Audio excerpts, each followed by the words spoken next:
அனைவருக்கும் வணக்கம். இன்று புதன்கிழமை தமிழர் நீதி கட்சி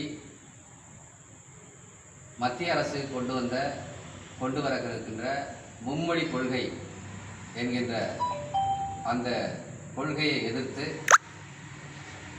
நெல்லையில் ரயில் நிலையம் சந்திப்பு அருகே ஒரு ஆர்ப்பாட்டம் நடத்த தீர்மானித்திருந்தோம்.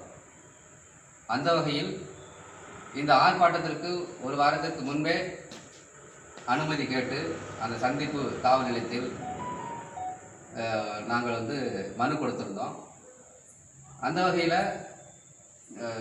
வருகின்ற ஞாயிற்றுக்கிழமை தான் நம்ம கேட்டிருந்தோம். அது படிப்படியாக மற்ற நிகழ்ச்சிகள் இருக்குது அப்படின்னு காவல்துறை சொன்னதன் பேரில் புதன்கிழமை நாங்கள் நடத்துவதாக தீர்மானித்து புதன்கிழமை நடத்திக்கோங்க அப்படின்னு காவல்துறை சொன்னதற்கு இணங்க நாங்களும் சரி என்று ஒப்புக்கொண்டு வந்தோம். இந்த நிலையில் இன்றைக்கு நடக்கக்கூடிய அந்த ஆர்ப்பாட்டத்துக்கு நேற்று அனுமதி மறுப்பு என்று காவல்துறை சார்ந்து சொன்னாங்க. மறுப்பு கடிதமும் கொடுத்துருக்காங்க. அந்த மறுப்பு கடிதத்தை பொறுத்தவரை அது சொல்லப்பட்ட வார்த்தைகள் நகைப்புக்குரியதாக இருக்குது. அது ஏதோ காரணத்தை சொல்லி இந்த ஆர்ப்பாட்டம் நடத்தக்கூடாது அப்படின்னு சொல்கிறாங்க. தமிழ்நாடு அரசை பொறுத்தவரை முதலமைச்சர் ஸ்டாலின் அவர்கள் இந்த மும்மொழி கொள்கையை எதிர்க்கிறார். அது மக்களுடைய உணர்வுகளை அவர் பிரதிபலிக்கிறார் என்று தான் நம்ம பார்க்க வேண்டியிருக்குது. அந்த வகையில் தமிழர் நீதி கட்சியினுடைய நிலைப்பாடுகளை ஆர்ப்பாட்டத்தின் வாயிலாக நாங்கள் சொல்லுவதற்கு ஒரு வாய்ப்பாக இந்த ஆர்ப்பாட்டத்தை நாங்கள் பயன்படுத்துவோம். ஆனால் இந்த ஆர்ப்பாட்டத்துக்கு அனுமதி மறுத்திருக்கிறது என்று சொன்னால் இது எந்த வகையான நிலைப்பாடு என்பதை மக்கள் தான் புரிந்து கொள்ள வேண்டும். இந்த நிலையில் இந்த ஆர்ப்பாட்டத்துக்கு நம்ம அனுமதி மறுக்கப்பட்ட நிலையிலும் கூட எப்படியாவது பதிவு செய்து விட வேண்டும், மத்திய அரசுக்கு ஒரு எதிர்ப்பை தமிழர் நீதி கட்சி சார்பில் பதிவு செய்ய வேண்டும் என்ற அடிப்படையில் பல்வேறு மாவட்டத்தைச் சேர்ந்தவர்கள் தோழர்கள் இங்கு ரயில்வே சந்திப்பு நிலையம் அருகே இன்றைக்கு ஆர்ப்பாட்டம் நடத்த முயன்ற போது காவல்துறை எங்களை கைது செஞ்சாங்க. கிட்டத்தட்ட ஒரு 50 பேர்கிட்ட வந்தாங்க. ஒரு 28 பேர் வரைக்கும் கைது செய்யப்பட்டோம். கைது செய்யப்பட்டு காலை 10 மணி முதல் மாலை 6 மணி வரை மண்டபத்தில் அடைக்கப்பட்டு இப்பொழுதுதான் நம்ம வெளியே வந்திருக்கிறோம். இந்த மும்மொழி கொள்கையானது தமிழ்நாட்டிற்கும் தமிழர்களுக்கும் தமிழ் மொழிக்கும் எதிரானது என்பதை இந்த நேரத்தில் அழுத்தம் திருத்தமாக தமிழர் நீதி கட்சி சார்பில் நம்ம தெரிவிச்சுக்கிறோம். மும்மொழி கொள்கை அமல்படுத்தப்பட்டால் தமிழினம் அழிந்து போகும், இதுதான் உண்மை. ஏற்கனவே இருமொழி கொள்கை தமிழ்நாட்டில் அமலில் இருக்கிறது. ஆங்கிலமும் மாநில மொழியான தமிழும் பொதுவாக மொழிவாரி மாநிலம் இந்தியா முழுவதும் பிரிக்கப்பட்டிருக்கிறது. அந்த வகையில் தான் மாநிலங்களுடைய அந்த ஆட்சி முறைகள் இருக்கிறது. அப்போ இந்த மொழிவாரி மாநிலங்களுக்கு எதிரான ஒரு செயல்தான் இந்த மும்மொழி கொள்கையானது. இதை இந்த மத்திய அரசு கைவிட வேண்டும். அந்தந்த மாநிலங்களில் அந்தந்த மக்களுக்கு வேலைவாய்ப்பு, அரசு வேலைவாய்ப்புகளிலும் முன்னுரிமை அளிக்க இந்த அரசு முன்வர வேண்டும். அதுதான் தமிழர் நீதி கட்சியுடைய நோக்கம். அந்த அடிப்படையில் இந்த ஆர்ப்பாட்டம் நாம் நடத்தினோம். ஆர்ப்பாட்டமானது வெற்றி பெற்றிருக்கிறது. ஆர்ப்பாட்டத்தை முடித்து காவல்துறையினுடைய அந்த சிறை வைப்புக்கு பிறகு இப்பொழுது வெளியே வந்திருக்கிறோம். அனைத்து தோழர்களுக்கும் ஆர்ப்பாட்டத்தில் கலந்து கொண்ட அரியலூர் மாவட்டம், தஞ்சாவூர் மாவட்டம், திருவாரூர் மாவட்டம், தென்காசி மாவட்டம் என்று பல மாவட்டங்களில் வந்த தோழர்களுக்கு இந்த ஆர்ப்பாட்டத்தின் வாயிலாக நன்றியை தெரிவித்துக் கொள்கிறோம். அனுமதி மறுப்புக்கான காரணம் என்ன சொல்கிறாங்க? அதாவது அனுமதி மறுப்புக்கான காரணம் அது அரசியல் தான், வேறு எதுவும் சொல்ல முடியாது. ஏன்னா தமிழ்நாடு அரசு இந்த மும்மொழி கொள்கையை எதிர்க்கிறோம் அப்படின்னு சொல்லி இப்போ அவங்களும் போராடுறாங்க. இன்றைக்கி அவங்களுடைய அந்த நிகழ்ச்சியும் இருக்குது, அதுக்கு ஆதரவு கொடுக்குறாங்க. தமிழர் அப்படின்னு வரும்போது அதை மறுக்கிறாங்க. முதல்வர் இதே கோரிக்கையை வலியுறுத்தி தான் எதிர்ப்பு தெரிவிச்சுட்டு இருக்காரு. அதே கோரிக்கையை தான் தமிழர் நீதி கட்சியும் வலியுறுத்துது. ஆமாம். ஸோ இரண்டுக்கும் எல்லாம் வித்தியாசம் இருக்குது. அதான் அது அவங்களுக்கு தக்காளி ரத்தம், எங்களுக்கு தக்காளி சட்னி அப்படின்ற கதையாக தான் இருக்குது. அதாவது தமிழர் அப்படின்னு தமிழர் நீதி அப்படின்னு பேரே இருக்குது. தமிழருக்கான நீதி கட்சி. இவங்க நீதி கட்சி அப்படின்ற இதில் தான் அவங்க வந்திருக்காங்க. திராவிட முன்னேற்ற கழகமாக இருக்கட்டும், இப்போ வரக்கூடிய திராவிட கட்சிகளாக இருக்கட்டும், அவர்கள் நீதி கட்சியினுடைய அடுத்தடுத்த கட்டம் தான். தமிழர் நீதி கட்சியானது தமிழர்களுக்கான நலனுக்காக, தமிழ்நாட்டு மக்களுக்காக, தமிழ் மொழிக்காக ஒரு பற்றோடு உணர்வு பூர்வமாக செயல்படக்கூடிய ஒரு அமைப்பு. நாங்கள் அதாவது மத்திய அரசோட வாக்குவாதம் என்னன்னா, நாங்கள் வந்து திணிக்கவில்லை, மொழிக் கொள்கையை திணிக்கவில்லை, விருப்பப்படமாக எடுத்து பயிலலாம் அப்படின்ற மாதிரி தான் சொல்றாங்க. இல்லை, ஒருபோதும் இல்லை. ஏன் அப்படின்னா, ஒரு கொள்கை என்று வந்து விட்ட பிறகு 3 மொழி படித்தவர்கள் தான் அரசு வேலைகளில் வந்து வர முடியும். 3 மொழி தெரியாதவங்க வந்து அரசு வேலைக்கு வர முடியாது.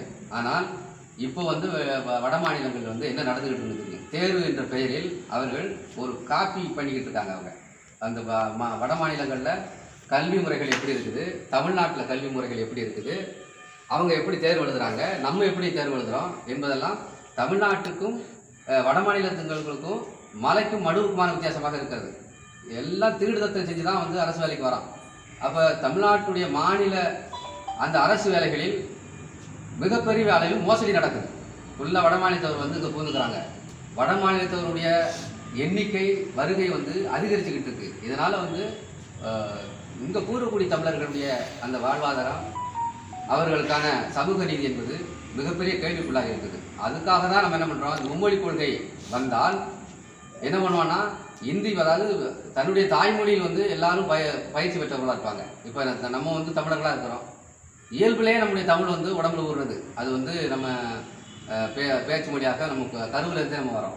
அப்போ ஒரு இந்திக்காரன் என்ன பண்ணுவான், அவனுடைய தாய்மொழி அதாக இருக்குது. அப்போ இன்னொருத்தனுடைய தாய்மொழியை வந்து நம்மகிட்ட திணிக்கும் போது நமக்கு வந்து அந்த ஓட்டப்பந்தயம் அப்படின்னு வரும்போது அவன் தான் முதல்ல ஓடுவான், நம்ம ஓட முடியாது. இன்னொரு விஷயம் பார்த்தீங்கன்னா, அதாவது சமூக வலைதளங்கள்லாம் அது பொதுவாக பொதுமக்கள்கிட்ட இந்தி மொழியை எதிர்க்கும் அரசு இந்தி அதாவது வட மாநிலத்தவர்கள் வருகையை தடுத்திருக்க வேண்டும்.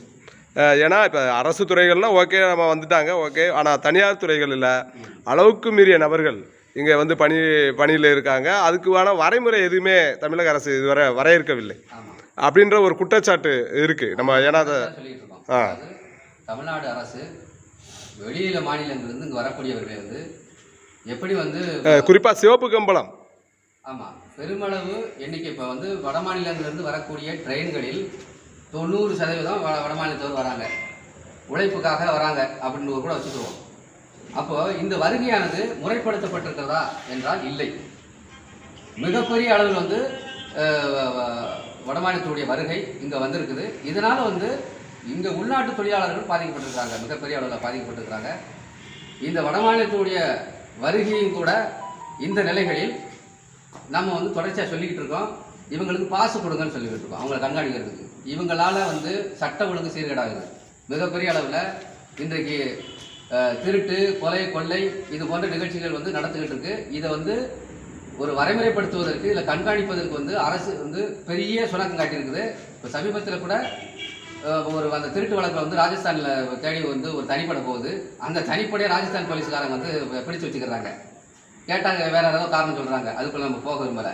ஆக இந்த திருட்டு குற்றங்கள் அதிகரிப்பதற்கான காரணமாக இந்த வெளிமாநிலத்துடைய அந்த ஒரு வருகை வந்து நமக்கு வந்து ஒரு பெரிய பாதிப்பு. அதை கண்காணிக்க அரசு தவறுது, அதை கட்டுக்குள்ளே கொண்டு வரணும், முறைப்படுத்தணும். பாஜகவோட மாநில தலைவர் மரியாதைக்குரிய அண்ணாமலை அவர்கள் சொல்கிறாரு, திமுகவில் இருக்கிற எல்லாருமே கல்லூரி வச்சுருக்காங்க, பள்ளி வச்சுருக்காங்க, அனைத்து பள்ளிகளிலும் சிபிஎஸ்சியாக இருக்கட்டும், தமிழ் பாடமாக இருக்கட்டும், அனைத்து பள்ளிகளிலையுமே ஹிந்தி கற்றுக் கொடுக்கிறார்கள், சமஸ்கிருதம் கற்றுக் கொடுக்கிறார்கள், உருது கற்றுக் கொடுக்கிறார்கள். ஆனால் இதை எதிர்ப்பது எவ்வாறு நியாயமாக இருக்கும் அப்படின்ற ஒரு குற்றச்சாட்டை வைக்கிறார். முதல்ல அப்படி பேசுறதே தப்பு, அது அருவருப்பான பேச்சு. மொழியானது எந்த மொழியிலாலும் கற்றுக்கலாம், ஏன் திணிக்கிற அப்படிங்கிறது தான் கேள்வி. நாங்கள் திணிக்கல, உங்கள் விருப்ப பாடம் தான் அப்படின்ற மாதிரி சொல்லலையே. மும்மொழி கொள்கை ஏன் சொல்கிறீங்க? இருமொழி கொள்கை ஏற்கனவே அமலில் இருக்குது, மும்மொழி கொள்கை ஏன் சொல்கிற? இன்னொரு மொழியை படித்தா தான் உங்களுக்கு வந்து அரசு வேலைவாய்ப்பு அப்படிங்கிறது தான் அந்த மும்மொழி கொள்கையோட நோக்கம். விருப்ப பாடமாக எல்லா பாடமும் நம்ம பிரெஞ்சு கற்றுக்கலாம், உலக நாடுகளில் இருக்கக்கூடிய ஹிப்ரு மொழி எல்லா மொழியும் கற்றுக்கலாம், அதில் வந்து எந்த மாற்று கருத்து கிடையாது. தமிழர்கள் அப்படி ஒரு நிலை ஏற்பட்டால் கண்டிப்பாக கற்றுக்குறாங்க. லாரி ஓட்டுநர்கள் வந்து 5 மொழி 6 மொழி பேசுகிறான். இங்கேருந்து டெல்லி வரைக்கும் வந்து லாரி ஓட்டுநர்கள் வந்து பல மொழி பேசுகிறாங்க. இன்றைக்கி எடுத்துக்கோங்க, கிருஷ்ணகிரி போன்ற மாவட்டங்களில், அந்த தருமபுரி இந்த மாதிரி கிருஷ்ணகிரி மாவட்டம் 3 மொழி இயல்பாக பேசுகிறாங்க. அவங்களுக்கு யார் சொல்லிக் கொடுத்தா? அவங்க பள்ளிக்கூடமே போகிறதில்ல. அப்போ மொழி என்பது பிரச்சனை இல்லை, நீ திணிக்கிறது தான் மோசடி. மொழி திணிக்கிறது வந்து அட்டூழியம், அநியாயம், சர்வாதிகாரம். மும்மொழி கொள்கை அப்படின்னா என்ன? மும்மொழின்றது இந்த 3 மொழி எது எது அதை நம்ம விளக்கணும். ஆமாம், அதாவது மாநில மொழிகள், இந்தி மொழி, ஆங்கில மொழி, இந்த 3 மொழியும் வந்து சொல்கிறாங்க. இப்போ 2 மொழி வந்து எல்லா மாநிலங்களுக்கும் பொறுத்துறான். மத்திய அரசு வந்து இந்தியும் ஆங்கிலத்தையும் பொறுத்துறான். இதனுடைய நோக்கம் என்னென்னா, படிப்படியாக ஆங்கிலத்தை கைவிட்டு ஒரு ஒட்டுமொத்தமாக இந்தியாவை வந்து இவங்களுடைய கண்ட்ரோலுக்குள்ள கொண்டு வர்றதுக்காக, தேசிய இனங்களுடைய உரிமையை நசுக்குவதற்காக இவர்கள் என்ன திட்டம் போட்டாங்களோ அந்த திட்டம் வந்து எல்லா மாநிலங்களுக்கும் போகணும். அந்த வகையில் இது தேசிய இனங்களுக்கு, தேசிய இனங்களுடைய இறையாண்மைக்கு எதிரான செயல் அப்படிங்கிறத நம்முடைய. இந்தியாவுடைய தேசிய மொழி என்னன்றது ஐயாவுக்கு தெரியாமல் இருக்க வாய்ப்பு இல்லை. என்ன மொழியாக இருக்குது இந்தியாவோட தேசிய மொழி? இந்தியான்னு ஒரு மாநிலமே இந்தியாவே கிடையாது. தற்போது ஆட்சியில் இந்தியாவுடைய தேசிய மொழி எதுவாக இருக்கிறது? தமிழ்நாட்டுடைய தேசிய மொழி தமிழ். இந்தியாவோட மாநிலத்துக்கான மொழிவாரி மாநிலங்கள் பிரிக்கப்பட்டிருக்கு. இந்தியாவுக்குள்ள தேசிய மொழியெல்லாம் ஒன்றும் கிடையாது. இந்தியாவுக்கு என்ன தேசிய மொழி இருக்குது? அப்படி ஒரு மொழி இருக்குமானால் அது தமிழாக தான் இருக்க முடியும். நிச்சயமாக. நன்றி.